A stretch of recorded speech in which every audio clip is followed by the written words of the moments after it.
Jumbo Africa. Well, we are back here again.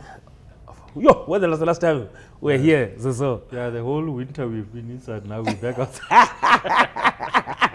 The sun is out. The kids are out playing. The pitch is beautiful at the Calabash. Yeah. Hey, I'm not sure if Coach Nabi will agree with you, eh? Yeah, because apparently the pitch just gonna fire him. If it happens, I don't know. But yeah. But I think it's just a matter of when it will happen. Matter of time, yeah. Yes. I think it's something that has been long coming. Yeah. I think from last season, I think from what I've gathered, as early as March, that's when there was a strong feeling that no, maybe he's not the right person or not fitting for the job. Obviously, he went on to win the Nedbank Cup, and then Saga a bit. So I think from there, because there are a lot of things that have been happening behind the scenes, and even maybe the few weeks leading to the kickoff of the new season as well, until we saw what is developing now. Yeah, I think he was definitely saved by the Nedbank Cup, winning the Nedbank Cup last season. With the, like the team having not won anything in such a long time. I guess for the eyeballs, it was not going to look good if a guy wins a cup for the first time in 10 years, and then you fire him. And also that winning that cup came with a return to continental football in the Confed Cup. Even though there were stories leading him to the final that if he loses that final, then he's going to go and that kind of thing. It bought him time. He was given another pre-season. I'm sure to a large extent he was consulted with signing of players and who's coming and who's leaving. When the season started, he had a family emergency. He left. Yes. And the team did very well with him not being here. Very few people know that he almost didn't even start the season. Yeah. Even before the wife incident happened. Yeah. There's always been issues around him. There's always been issues around him, and I think even when he won the Nedbank Cup, maybe it was not easy for the club to get rid of him. Having won a cup. Exactly. Yeah. But during the preseason, there was also a strong feeling that the team was not convincing enough during the preseason, and leading to maybe the lack of plan that was being seen in terms of what was happening there, and then he left when the wife incident happened. And then the assistants continued. And there's been a strong feeling that when the assistants... And I want you, with your journalistic knowledge, to come in here. Because sometimes people tend to believe more what is said on record. Yeah. Because you don't expect the assistant coach to go public and say, no, we were on our own here. He didn't help us. We're consulting with him. You understand? Publicly, they have to maintain a public posture, understand? But they know how they're dealing with the situation behind the scenes. And these technical issues can be very complex. Obviously, that question was asked to the assistant coaches when the coach was not here, as to how much influence does he have? Yes. On planning of training sessions, on how they carry out those training sessions, on team selection, and obviously on subsequent because he's not here. You looked at the way Chiefs, the team was set up, how the team was picked on when he was not here. And then you look at the way the team is set up and the way the team is picked when he's here. You could feel that to a large extent, maybe the two assistant coaches had a little bit of leeway as to how they prepare the team, as to how they executed training sessions, as to how they pick the team that plays. And obviously it's natural. They are the guys who were in charge of the substitutions during the matches. Chiefs was better. Chiefs was more composed. Sure. For most stages of those matches, the 4 matches at the start of the season, they were in control of those matches. They were much better. And then the guy came back, and then back to factory settings. So you are right. When you ask the questions, they can't go guns blazing into the public and say, no, we're in charge here, the coach is not in charge. Of course, the coach from time to time, he would be in the Zoom and he would be on a phone call. They will discuss issues. But I just have a strong sense that the final say probably should have come to the guys who were at Naserdeiine working with the players every day. 100%. And I think for me, especially when you also even hear the stories of the players, what I know, but I yeah, nah, I know, you know, and then you start to understand because also remember the players are working with the coaches, and they also know, you know, they know who's who. You understand? In the guys who makes the most of the impact at training, and also, you know, there's something which from a distance you can see. I just don't think that over the time that he has been at Naserdeiine, this guy has managed to convincingly win over the players. You know, Coach Nabi is a bit of a maverick, you know, and he's a guy who, you know, I just don't feel that he has been able to win over the players. I don't think that he demands that that authority over the players, that the players are willing to hard. I'm not in any way suggesting that they're not playing for him. But you know, sometimes when the players are, you can see, man, when the players are for the coach, when the players believe a lot in the coach, that for me, I think it has been short. For the time that he has been there, really, the team has not improved that much. And let's be fair to the management. Over the last 2 transfers, they've actually bought players for him. But you know, especially if you buy that much and you're not improving, surely it must be a coaching issue. But there's also been talk of the coach talking about lack of support, and I don't know what lack of support means, because maybe he wanted some of the players he wanted from Tanzania that he feels that he's not been getting, but you know, we've been having this strong argument, yes, so that players belong to a club. They don't belong to a coach. A coach, yes, can recommend to the club, and you understand, but at the end of the day, it doesn't mean that when you're the coach, you only want your players, because let's say he got let's say he got 10 players that he wanted now, and then things are like this, you understand, and because this is a very important issue, that any sporting director or any head of recruitment or head scout or football manager or chairman of any club will always be seized with, and it's also not because we are siding with the management, but it's the right way of doing things, because also here we're educating the young up and coming people who are running clubs that this is the right way of doing things. Yeah, I mean, the coaches don't always get their way in the transfers. It can be a combination of a lot of things. It may be that the club-to-club agreements are not, clubs are not finding each other. It may be an issue of maybe there's not enough money to buy that player. It may be an issue of the club feeling that maybe the player that the coach wants does not fit the profile of the system that they want to play. It's a lot of things. You know, once in a while the coach will get whatever way that he wants in terms of signing of players. He leaned a lot towards Tanzanian players that he knows that he has worked with. There was one particular midfielder, Suleiman or whatever his name is. Who was in Tanzania. I think they even went to spend some time to watch him during the off-season. He was part of the Tanzanian team that played against Bafana in Polokwane.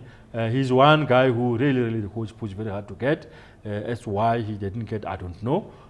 But you know, you have to work as a coach. You have to work with what the team has got for you. And if you look at this Kaizer Chiefs side, they've signed quality players. I mean, you know, it's about him now as a coach to have made sure that they work. And with what we have now, really, it has not been good. Chiefs has not significantly improved from what he found them, and that's for me is a serious water for the club.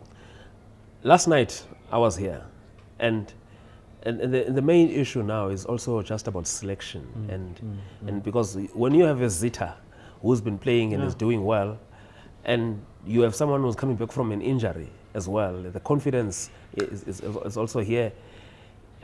I think it's also a matter of, and remember what the assistants were saying. They were saying we worked hard. We've been working very hard on solidifying our defense. And it worked because they're not considered goals. Exactly. And then comes this situation. It's true. I just, before we started shooting now, I spoke to one of the PSL coaches, and he who knows Bradley Khorla very well, and he said he was surprised that you know, they played McCarthy kid to sort of be part of the Central Defending Partnership, because Kwinika could have been a much better player to play there, because he says that when you play a player like Bradley Khobla, you need somebody who can sit on him and who can sort of, in a way, intimidate him, be on him all the time, in a old-fashioned way, kind of man-to-man marking kind of situation, because he needs to feel you all the time. And also he's a smart, experienced player who can really get the better of a younger, inexperienced defender. And we saw what they did here last night when they beat them. I mean, the way he turned on the other side and took that goal. It's somebody who, you need to be very, very tight on him. You are right in terms of selections. He makes some very, very weird selections. I was really, really expecting Kuneka to continue playing. The guy, has been captaining the team for the last few matches. Especially when you're in the presser and then he's in the press conference, then another guy is playing. He's confident, Exactly. This is football and elite sports. It's about confidence. I'm sure the guy, when they announced the team, but I wanted to get deeper in that explanation of how they should have dealt with Khobla there. Yeah, he's an experienced player, and obviously he's not too much mobile. He's a box striker. Kwinika, sometimes he can be robust. You could have stayed on him to make sure that he doesn't get all the chances that he gets. I'm sure if maybe Kwinika was a bit tighter on him on that instant when he scored the goal on the other side of the park, he could not have had time to tap, turn, and take a shot. That's a few minutes where an experienced player or experienced defender could have been able to deal with him. And they didn't do that. I'm not at all blaming the whole thing on the young men. I think McCarthy is a defender who surely the coach likes. With more time, with more game time, and that kind of stuff, he will improve. But you just don't fix it if it's not broken, really. Kwinika has been playing very well, and he deserves to continue.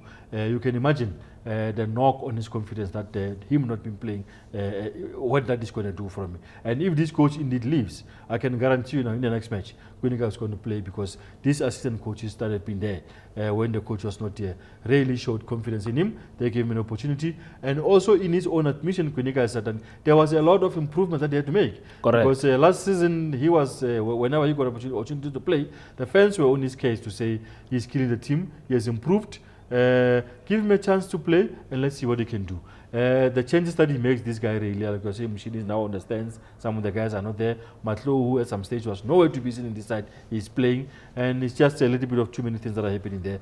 And I'm sure the honchos at Naserdeiine said, we can't continue this vein because things are not looking good.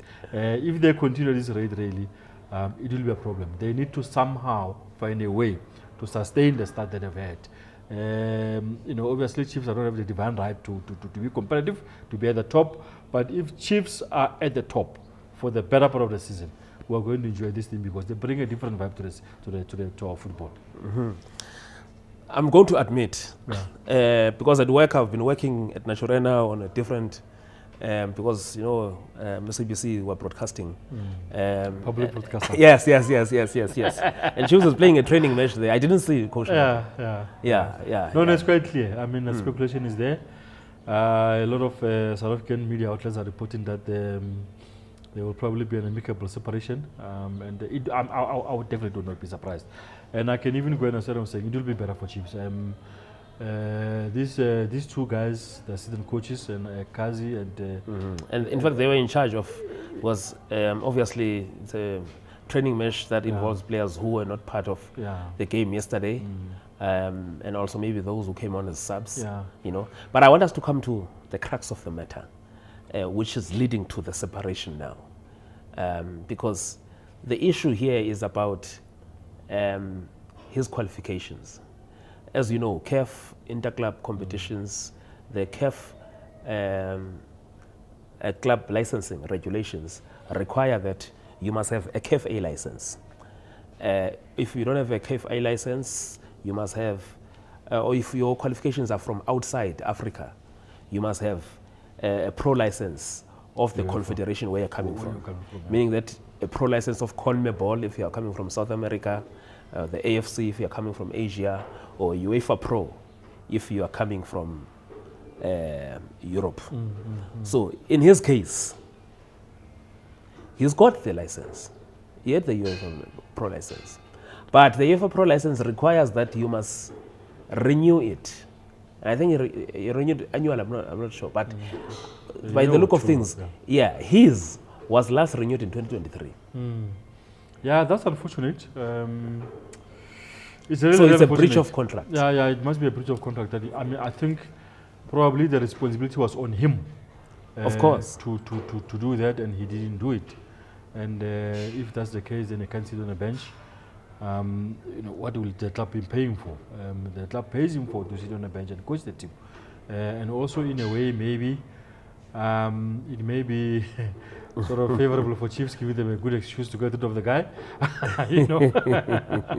If that's what they've been wanting to do for a long time. On that one, I think it's understandable. I mean, the club licensing is there, the regulations are there. If he has not renewed, then it's going to be tough. But also, that is besides all the other things. Yeah, all the other things that maybe probably are bubbling under it. The two assistant coaches, I think you may question to say maybe pedigree and that kind of thing. But they showed in the four matches that they were in charge that they can coach this team, and I like them because they are not too loud. They are very calm people. As to whether they can be able to coach Kaizer Chiefs going forward is another story. But if the coach leaves, maybe I think the only natural thing that must happen is for the club to give them a chance to coach the team. I think they may surprise us, and you also feel that the players will probably respond to them more than they've done with the coach. So Chiefs are once again now find themselves in a very find themselves at a crossroads as to what do they do going forward. There are not too many coaches available out there. Maybe Ribeiro, Coach Peter is available. There's a coach there by Houghton there. Coach Ribeiro is available. Coach Peter is available. But I think before they do anything drastic, give the two guys a chance to see. Of and course. Let's see how they go. They started very well, and I think they can continue that momentum. And there's a Kali knockout coming. What if they do well in the Kali knockout, then they win this thing? And also, you've got the Carling Cup, as you say now. You've got the international week that is quick approaching. But also, between now and the AFCON, you just look at, but also there's too many matches between now. Matches are coming thick and fast. Yes, and also the CAF Confed, if they reach the group stages, Yeah, it's going to be a lot. But I mean, obviously, these guys, having been around with the coach, they will be able to know how to draw up a program that can work for the club. Yes. They are not. And also, they are young, modern coaches. You need this. These are guys who they will be able even to in sit their down approach and plan and draw up a proper program that can be suitable for the needs of the team as the team is now. I really don't think that the Chiefs must panic, must do something drastic. Because they've got the squad. They've got the squad. So Chiefs has not played 6 of their new players. Yeah. They signed 11. In fact, I think 7 players. They've signed 11. They've used only 4 of their new players. So I mean, the difference that these guys will. And one of the things I was gathering that the rest of the other new players are available. In fact, not the rest. Some of them, maybe the players were not available. It's Mayo because I think his papers were not finished. Then maybe Mabue, and also the 2 Igadaro, and also the other 2 boys from Cape Town Spurs because of the legal issue. But Shinga, Ethan, they are available. And they can come in anytime. And yes. I mean, we don't know what type of impact and value they will bring to the side. Yes. They've been here with these guys. These guys have been here all the time. Yes. They've been working with them. They know what they can do. So I mean, there's really no need to be drastic because let them give these 2 guys a chance and let's see how far they can go. I really do have confidence in these 2 guys. They can do the job. Yeah. So we will continue to monitor this one until it is, of course, official from the club. But what does this do? Just about to put full stop on the statement as we speak now. Chiefs, Chiefs, you can even see the cryptic message that Chiefs put there, and then they're like, dealing you're dealing with Chiefs there because now they've got this thing that says season plans. Next match. Very soon it will be breaking news. Yeah. You know, that kind. It's gonna be brrr, brrr. But yeah, no, I think there's been something is brewing there. Yeah. But I mean, But what does this do to their weekend match this weekend to Kapuscope? Because there's something that I really liked because it's in the past you didn't see Chiefs doing this. The technical team, the analysts, they went there to watch. And I think Nabi was there also as part of the full event. Yes. Even though I don't understand why the head coach was there because when you just let analysts go. Let analysts and the team that's manager another maybe thing go. about Nabi. He's everywhere. You know? There's a coach who comes to Chiefs, he comes to Sundowns. They're joking about him and Sundowns. They come to watch Sundowns, they hammer them. You know, it's the job of the analyst. He must rest. He can't be in flights all over the place and you know. I mean, the analysts are people that you must trust with everything. Exactly. They are your fourth eyes. And stay away from the camera. Yeah, but that's what he likes. There's he a likes scout. The camera and a scout will go there and look for players away from the cameras. Yeah, he's a maverick. He likes the camera. He likes all this. He's all over the place. And you know, I mean, as a coach, really, he must be sitting at home watching matches on TV. You know, he's all over the place. You know, but I mean, also going there, it's not going to be easy because Angolan football is on the up. Teams there are very competitive. You know, and it's close now. The match is very close. There's a little bit. It's not, at least it's not too far. I'm sure they'll be able to travel easily. They've done this for many years. But they must be careful of that side because Angolan side are very strong. Some of these teams actually recruit players from Portugal to come and play here, with the hope that they can play here, play Champions League, and go back to Portugal. So it's a team which they mustn't take too lightly. We've seen so many times. I mean, at the very same stadium here, when Sundowns was knocked out by Primordial, was it what?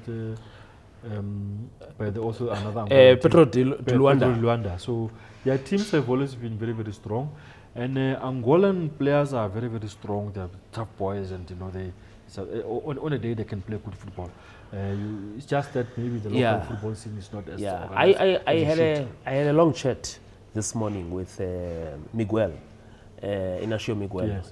Around this team Kapuscope because it's a team that he knows very well as well, and he also says that the team. He says their game is similar to the game of to Skukune as well, and one of the guys who had also traveled was also telling me that physically strong team, yes, but maybe tactically not astute, but at home, Miguel expects them to fight. They will fight.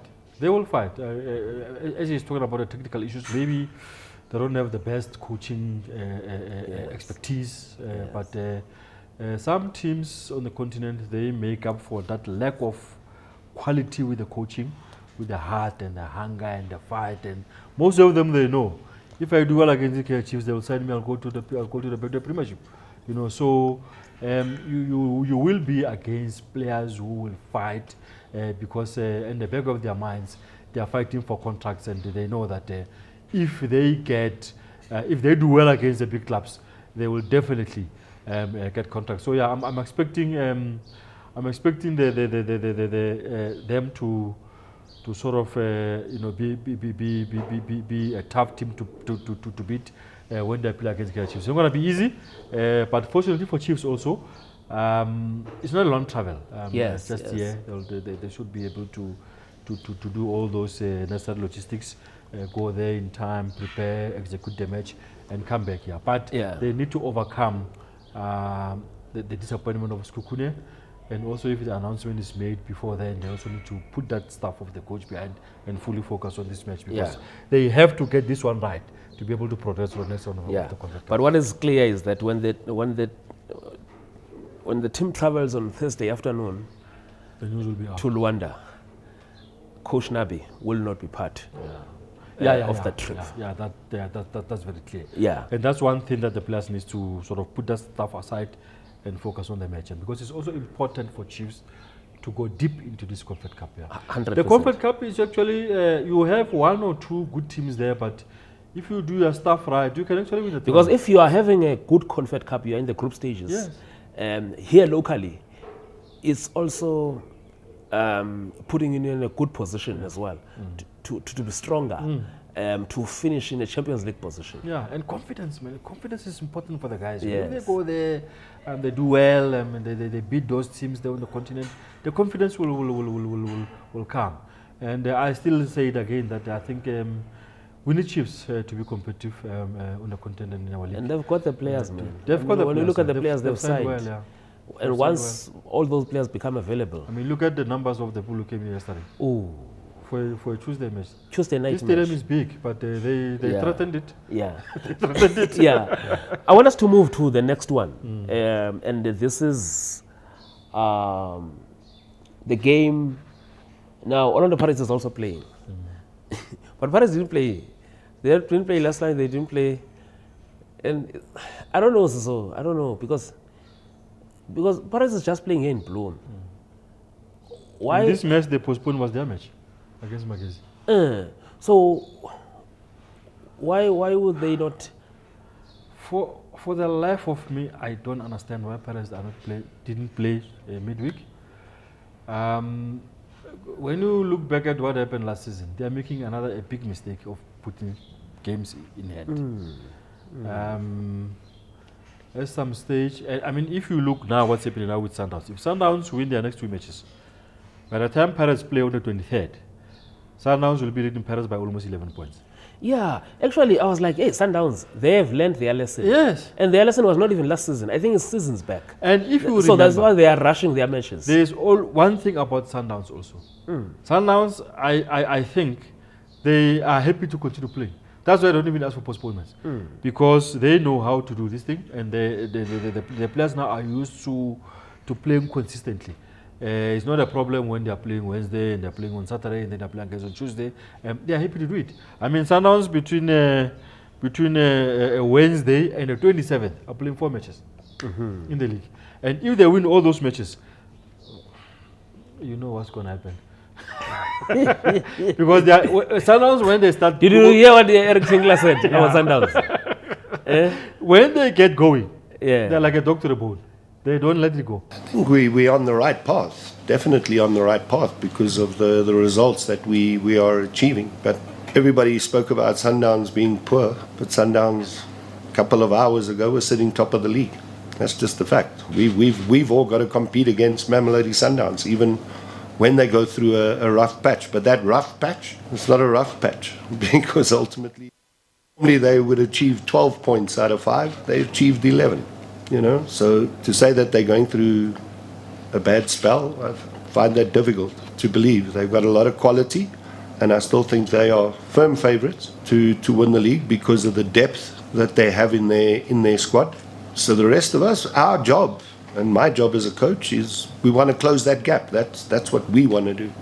That's the objective that I said at the beginning of the season, is that can we close that gap? Can we ensure that we start collecting more points to make life a little bit more difficult for Sundowns? But, you know, I think it would be very, very premature for me to be saying, yeah, we're going to compete for the league.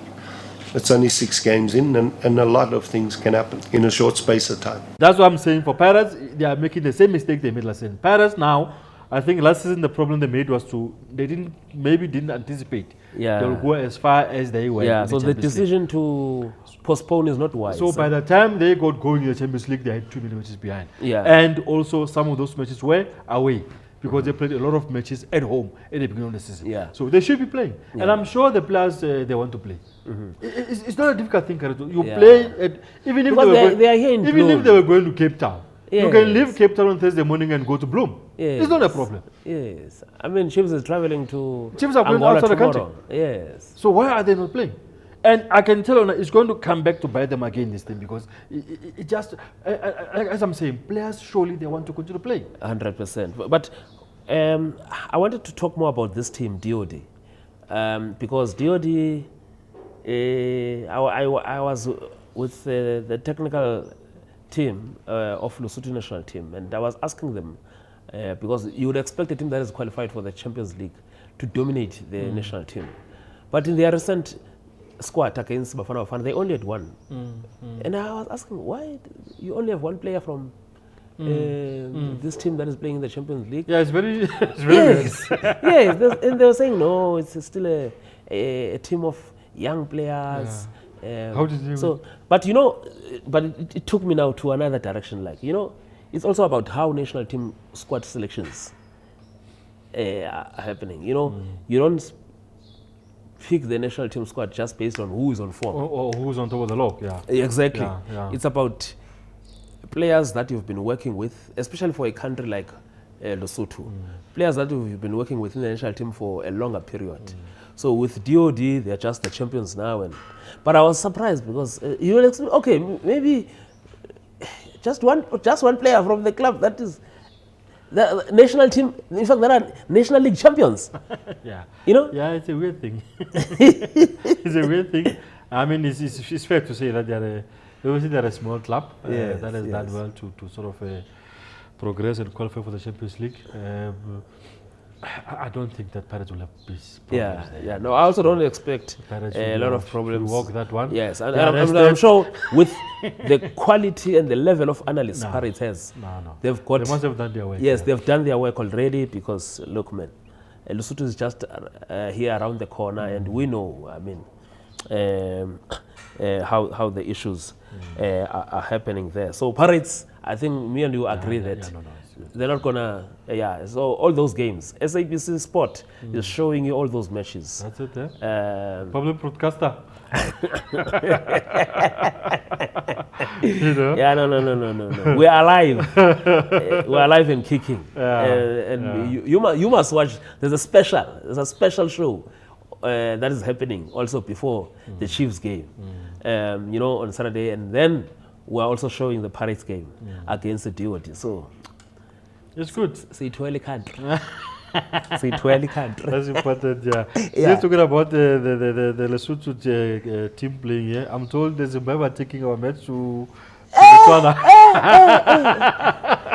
So, the first thing I got was that I heard that in Harare, they were expecting CAF inspectors. Yeah, because they've been working with the stadium. Yes, so it's one of the stories we covered there a few weeks ago. Yes, but I think about Hambanga with the inspection. But why don't they go to Polokwane? But I'm sure they were like, let's take our game. So they want that home factor away. But I think they are making a big mistake because South Africans are going to cross the border. Yeah, I mean, you know? So Francistown, okay. Francistown is a bit far. It's a bit far, but it's closer to it's closer to Polokwane, isn't it? Yeah, when you go that side. Yeah. So all the football fans, go Polokwane kwa. In fact, in Limpopo, Arieng. Northwest, Arieng. Yeah, no.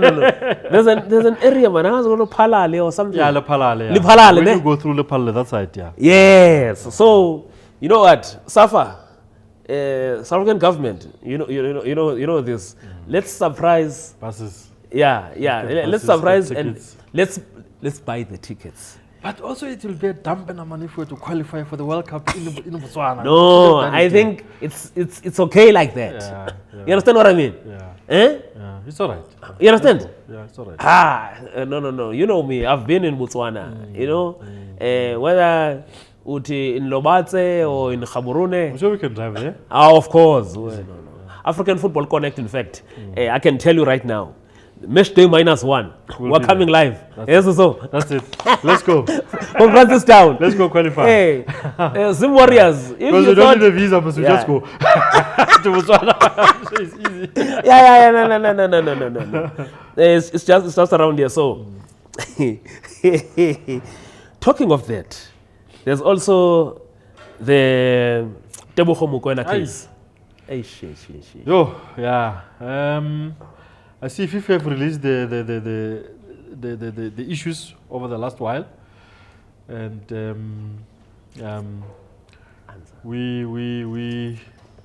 our issue is not there. I really don't know, but I see South Africans are jumping up and down saying no, maybe we're good. I will only say we're good when the day FIFA says we're good. For now, even though I'm a little bit disappointed that the matter is not really being finalized.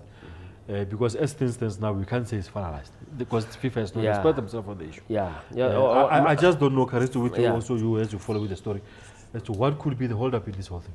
So what I can tell people is that don't believe everything that you've been reading, that FIFA has cleared SAFA or Bafana Bafana on this. There's no final word on this. And until then, don't believe anything that has been coming out. Yes, they might have released in terms of what are the records of the cases or incidents that were there in March fell within. And yes, we've not had anything, for instance, even from the latest FIFA week. You understand?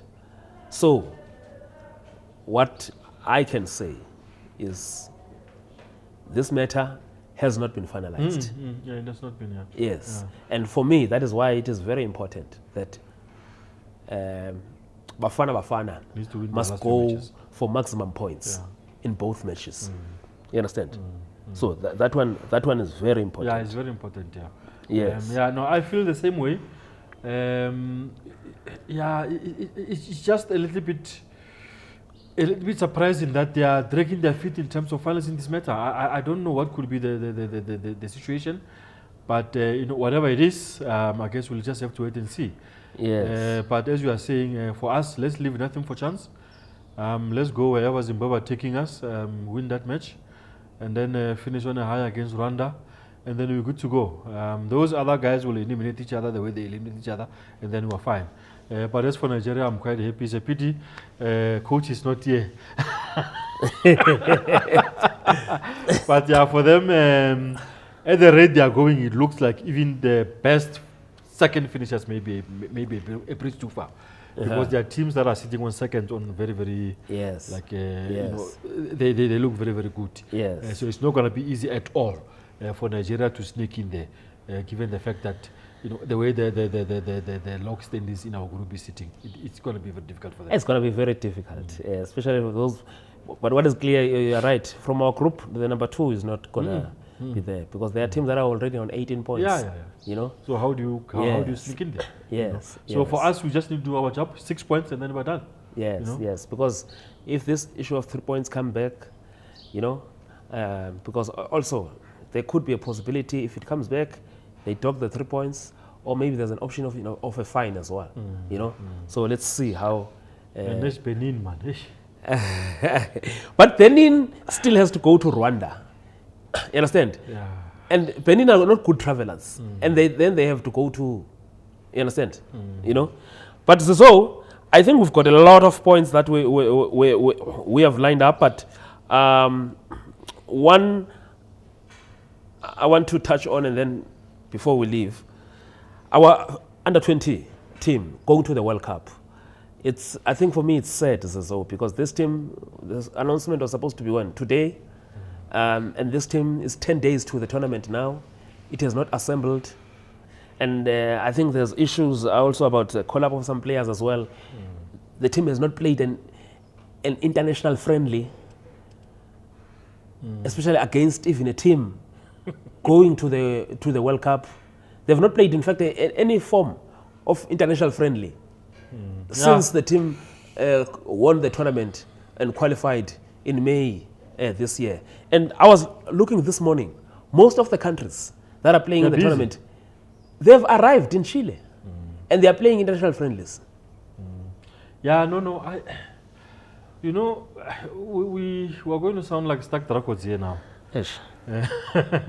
Because cast your mind back to when these boys were going, under 17s were going to AFCON, under 20s were going to AFCON. We sat here and we talked about what?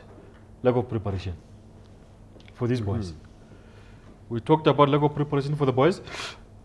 The under 20s have qualified for the World Cup. The tournament is starting in a few days' time. They are still in the country. The final squad has not been announced. And I also don't know why does FIFA allow teams to submit final squad so late?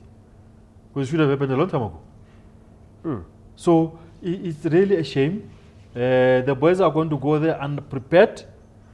And if that happens, you just have a feeling that were sending these boys to fail when they go there. Because if you look at Group E, our group, it's not an easy group. We've got USA, yes. we've got France, Yes.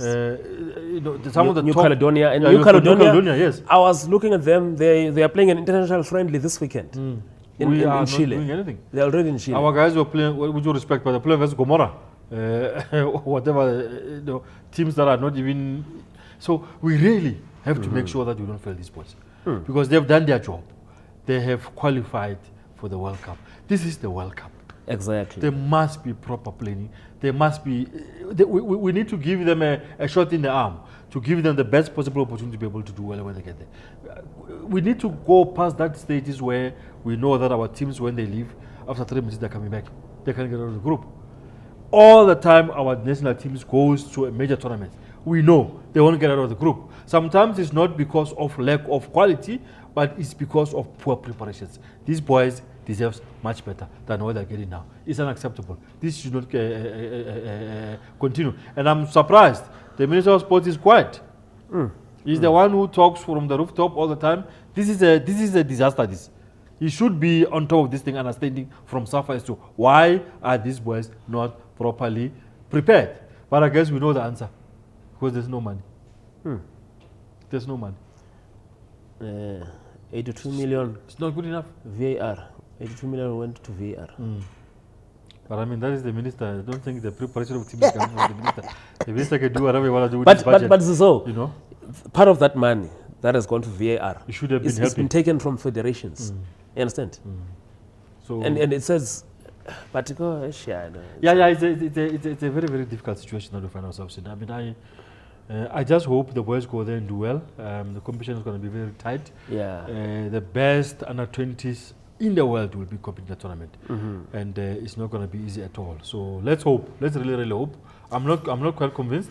Because now the coach, we don't know when the final squad is going to be announced. Maybe who before Friday, because that's the other thing. There's another issue with Mbogazi. There's the other issue with Mbogazi because from what I understand, Pirates didn't really have an issue with releasing Mbogazi, but now it could end up being an issue of Mbogazi Bafana Bafana or under 20. And frankly speaking, with all due respect to Bafana Bafana, Abo Krenkagana are back. Abo Bodlela are back. Yeah, Bodlela is there. Vala played on the weekend. Exactly. Gezana is there. Yes. We are not having a crisis. We are not having a crisis. And the young man, from how I understand, wants to be in Chile because he wants to be like the Messis, the Ronaldos, the Salahs, and everyone. He wants to say, I played at the Under-20 World Cup. It is on his CV. And then when he moves to a club in Europe, they check those things. When the Seniors World Cup comes next year, this is one of the players. You understand? He's got that prestige. Yeah, so, I mean, this boy, if you check it, how we don't manage the trajectory of players, he doesn't have Kosafa, he doesn't have Chan, he doesn't have under AFCON youth. He's going to miss the World Cup now. No, we're not doing justice to the boy. Yeah. The pathway must be right. Exactly. The pathway must be right. Most of the younger players is going to be playing with against at the World Cup. You'll find that they played junior tournaments since they were 12. Yeah, no. It can be. It can be. And now, you can imagine the inspiration he's going to bring to that camp. And the other thing is he may not come back. Exactly. Which is good for Pirates, which is good for his family. Exactly. This case needs to move and now. At the end, it will be good for Bafana. It will be good for Bafana because, I mean, imagine if he goes to a big club in Germany or whatever. Exactly. That, no. I really don't know. No, I think sanity must prevail. You've just given me an opinion and a suggestion for an opinion that I must write maybe later in the week. before Friday, please. Whatever I do, before Friday. Yeah. But let's go out on a good note. Coach Rulani, you might know, man. I was so happy to see him. And Coach Rulani, shooting to the top of the log. And that is an Algerian league, not an easy league. No, it's good. It's good for him. Coach Rulani has always had it in him, man. As I've said it there so many times, that I felt the way that people were a little bit impatient with him. He needed a bit of time. to do his thing. He's doing very well there, and you feel also maybe less noise from the fans there than it was at Wydad. He will have time to really settle. I know there's not time when you're coaching a big club and that kind of thing, but maybe the pressure is lesser than what he found at Wydad. I'm happy for him. He must continue to do well, and I